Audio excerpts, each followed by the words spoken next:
Sa Facebook page ng Tanduay Ram Official nakalagay radiant and captivating who is she, hashtag Tanduay Calendar Girl 2025. At sa X naman ay agad nagtrending sa ating bansa ang hashtag Tanduay Calendar Girl 2025. At maraming nga nagsasabi na ito nga ay ang nag-iisang multimedia idol at isa sa pinakasikat na A-lister ngayong taon na si Kim Chiu.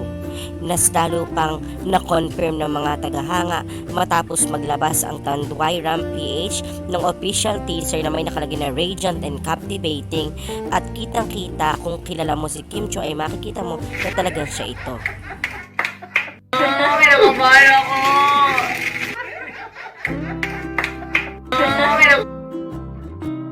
Sa video namang ito ay tila kinakabahan si Kim Chiu na buksan ang isang poster na ito at sinasabi ng mga fans na ito ay sample ng kanyang calendar cover.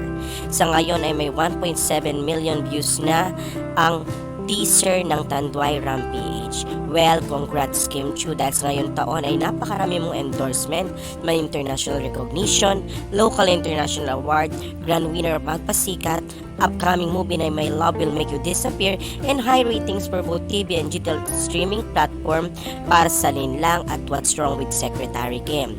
Ngayong taon din ay kinilala si Kim Chiu at Paolo Avellino bilang ambassador ng sikat na car company na Hyundai. At winelcome din siya ng isa pang sikat na apps at big company din ng ating bansa na Bingo Plus as the newest ambassador, kaya congrats Kim Chiu.